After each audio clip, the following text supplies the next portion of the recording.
This is probably the most exercise I've done in a little while. We're about an hour and a half into our journey down the Rio Grande. Yeah, Eric, you actually caught me in the middle. I've been playing some catch out here. There we go. This year though, if you happen to be one of the loudest fans in the stands, that's the Oxford Dictionary definition of what a rivalry means. But if you want to see what it really means, well, all you've got to do is watch an El Paso Locomotive and New Mexico United game. In that year, the program saw just 3 concussions. Compare that to an average of 6.4 over the past 5 years. You can actually see, if you look at this sign, that it still reads Greg Hire, head coach, men's basketball. But as we know, this parking spot no longer belongs to head coach Greg Hire. We broke it to you in the middle of ABC 7 at 5. Heading into it, you said you think you guys could learn a lot out of this game and become a better team. How do you assess that performance, and are you a better team now?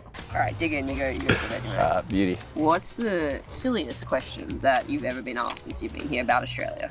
The riding kangaroos one. But they're not the only school taking part. That's right, the madness also continues right here. All of this while the team is still in California. Then today at 1 p.m, the team arrives back in Las Cruces, and a source told me players then met with NMSU officials. Eastwood though, I did want to ask, can we do a trooper clap together on 3, 2, 1? Oh, I did it on time, let's go. Here, you can see Marina in her full element, but take a proper look. We're here in Mexico for the FC Juarez home opener, and as someone who grew up in a country surrounded completely by water, you can understand my excitement in literally walking across a bridge and being in another country. Oh! Never did I think I would see a quarterback turn kangaroo do a backflip, but here we are, folks.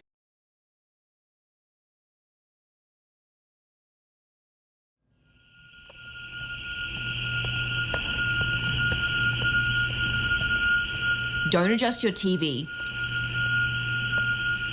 Just listen. What do you hear? It's almost like a fire alarm. But to those with trained ears, there are 3 distinct sounds blaring at the same time, telling players where to go and what move to make next. This is the sound that the white goal makes. Slightly lower, slower sound for the black goal. And then the hockey puck itself makes a tremendously louder sound. Coach Danny Gard came up with the special sonic system at the urging of a 7-year-old girl who just wanted to play. Her dad asked me, well, can Michaela come and play? And I said, well, sure, no, that's no problem, bring her out. He said, well, Dan, she's blind. And I thought about it for about 5 seconds and said, well, yeah, that's okay. We can work that, no problem. And we've been doing it ever since. Michaela is now a seasoned player. What made you want to play hockey? Well, I think it was the concept of I can't see anything. So I was like, what's going on out there? What are they doing? It's so distinct, the smell in here, like it just smells like hockey. And I'm like, how does that work? Is that how the puck smells? After 9 years, Michaela not only knows why a hockey rink has that uniquely strange smell, but also how to listen to the sounds, put a puck in the back of a net, and much more. You can hear when somebody's right next to you. You can hear when somebody's approaching you. You can actually hear when you're approaching a wall, because the echo off the wall sounds different. Very good. If I'm being completely honest, up until like the 8th grade, I didn't know how to tie my shoes. This is much tighter than what I had it. You think? Yeah.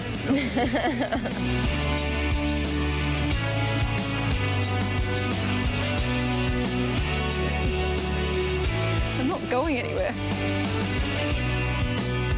For many of us, it's hard to fully comprehend exactly what it's like to step out onto the rink and play hockey blind. So I'm going to put these on and see exactly what it's like. As I found my way around Nations Tobin Rec Center in Northeast El Paso, Coach Dan told me the first drill he gives a player is just trying to find the puck and then whacking it where you think the goal could be. So that's what I did. For a sighted person, Coach Dan told me that takes about 2 to 3 seconds on their first attempt. For a blind player, about 20 to 30 seconds. I first made contact with the puck around 1 minute and 20 seconds later. Oh, wow, okay. I finally tried to shoot it a minute after that. Bianca Ortega is fully sighted, and when she's not playing ice hockey, she switches off a sense and plays with the Mooses. I kind of know and get a feeling of what it is going on in their shoes, but it is a little confusing at first, like, oh, I can't see the net, like I'm gonna have to hear and really put some extra work into the sport. The Mooses may have started 9 years ago because of Michaela. Now they have 14 players, 8 totally blind and 1 visually impaired. David Fierro was born visually impaired and says over the past 10 to 15 years, it's gotten exponentially worse. I didn't think I would ever play sports again or be, active. Makes me feel good to do something, like I didn't think I could ever do this, and I feel proud. I like my teammates, and I feel part of something good and something that could be bigger. And bigger is exactly what Coach Dan wants. Beginning in the fall, they're planning on traveling to other cities to introduce the sport to more players and help establish the game on a national level. Their goal? To make the sport an event at the 2028 Paralympics. I feel like I want to show people that I can play a sport and that it can be adapted for blind players.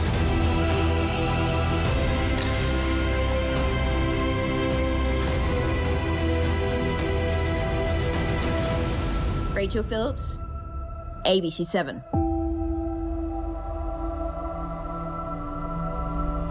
How would you describe him? If I would think of one word, it'd be inspirational. He is the toughest kid I know. He's just one of those kids that makes me a better person every day. Do you notice a common theme?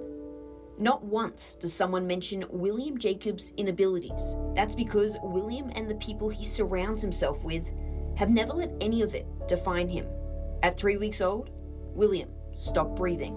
I blew into him total of 4 times, but the first 3 times he didn't blow back.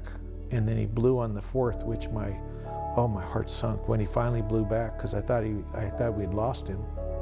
Months later, the Jacobs learned that a blood clot had actually hemorrhaged in his brain. Every part that the blood had hit in the brain died. And the blood clot was right in his speech and language part of his brain. More of the blood went to the left, which caused the stroke on the right side. And then they said he wouldn't walk or talk. We never treated him like we accepted it. It was just more for her. It's time for us to get working. And got working they did. William found himself in 6 different kinds of therapy, and his family started learning and teaching him sign language. Then at 3 years old, he stood up and took a couple steps, and we looked at each other and went, he walked. And does he talk? It's crazy knowing what people said about me not being able to do, and me knowing that I can do those things now. So whenever I hear you can't do that, or you're not strong enough to do that, I think, okay, I'll try my best and prove you wrong, because I know I can do all things. And William works hard in every aspect of his life. He drives, has a 4.0 GPA, and for the past 4 seasons, he's been the manager of the Centennial Hawks boys basketball team. William first fell in love with the game at a young age and learned how to play it left-handed. I just use my head as my right hand and my left hand as the shooter hand, and then just put it up and hopefully it goes in. That saw him play both in the backyard and in middle school. But playing at the high school level was never an option because he couldn't pass a physical. We're all dealt different cards in life. Some of us are dealt aces, some of us are dealt 2s, and we don't have any choice but to play those cards. And Will has played those cards well all his life, and there are things physically he's not able to do here on the basketball court. That doesn't stop him from trying to do it every single day. So while William may not be shooting buckets on the court, he's making huge plays off of it for the Hawks, which is the very reason head coach Jonathan Martinez thought he deserved his moment under the bright lights. I love that kid. He's an important part of our program. He brings a lot of energy, and he'll never get to play real basketball. And I thought, how awesome would it be to get him a banner for his senior year and get him a chance to maybe get on the floor at least one time in his high school career. It's just a dream come true. This means a lot to me, and I'm very thankful that I'm able to play with you guys. So let's go get this dub.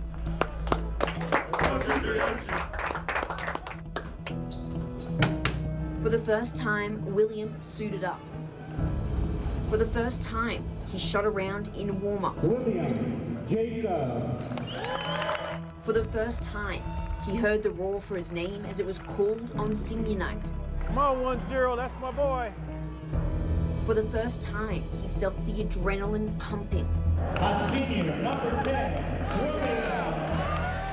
For the first time, he ran through the tunnel. That's my boy. And for the first time, every single one of these moments prepared him for his time. His game face is on, yep. Up we go. There we go. There you go, son! Oh, yeah!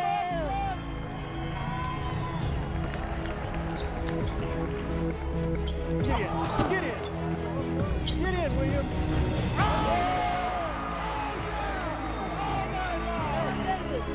I never would have looked forward to this day. It was so tough that night that we just wanted him to live. How would you describe yourself? I'm super active. I like to, of course, play basketball. I like to do a lot of things that the doctors told my parents that I would never be able to do. William Jacobs, the living, walking, talking miracle.